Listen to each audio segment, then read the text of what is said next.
William Sharon may have been the most hated man in Nevada, but he was to save Virginia City from extinction. Sharon was the ruthless representative of San Francisco's mighty Bank of California.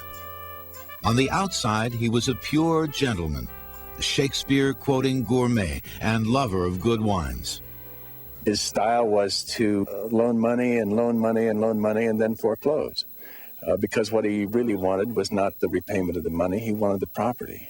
And by the later 1860s, the bank ring, as they were called, controlled a lot of the mines and a lot of the milling that was going on here. He was tough, and he was smart, and he was cold-blooded.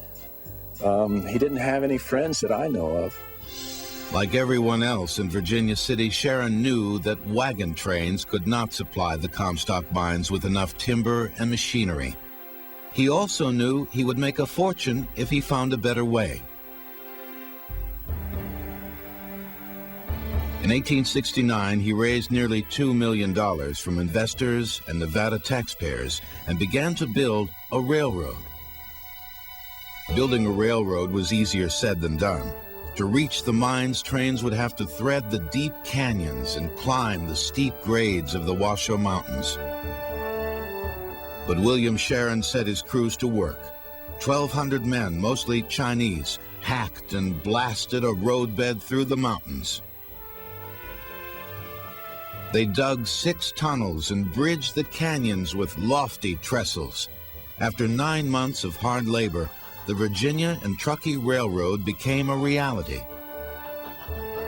It was called a miracle of loops and swirls, 21 miles of railroad track laid through some of the most uncooperative terrain in North America.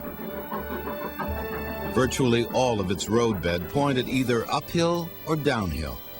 In the 13-mile stretch between Virginia and Carson cities, its trains climbed or plunged 1,600 feet. Its mountain-dodging route had so many curves that traveling it was the equivalent of completing 17 circles. Many called it the crookedest stretch of railroad on Earth, but it solved the problem of supplying the Comstock. The railroad hauled the big stuff that 2 and 3 teams of horses couldn't pull. The trains made it an easy, everyday process. The Virginia and Truckee trains ran over rails imported from England, forged of the finest Sheffield steel. They brought carloads of wood, men, and heavy machinery to the mines, and took away carloads of silver bullion to the San Francisco Mint. The trains hauled freight and passengers more cheaply than the old animal teams, and unlike animals, steam engines weren't stopped by Nevada's deep winter snow. The Comstock mines could now be supplied all year round. By 1870, the people of remote Virginia City were connected to the world. So you could be in San Francisco in about 14 hours. I think that was what they advertised.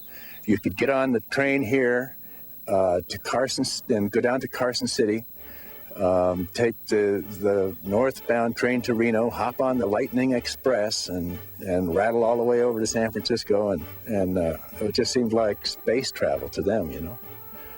Unbelievable.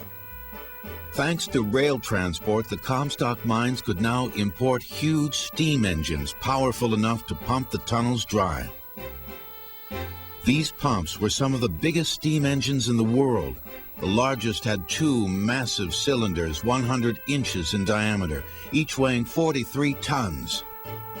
These cylinders turned a cast-iron flywheel weighing 110 tons and measuring 40 feet across. This enormous flywheel drove a pump rod that was 3,000 feet long, over half a mile. Rising and falling 10 times a minute, this pump rod could lift 2 million gallons of water out of a mine in a single day. The steam engines were also used to hoist silver ore out of the shafts and to lower miners to their work and raise them up again when their shift was done.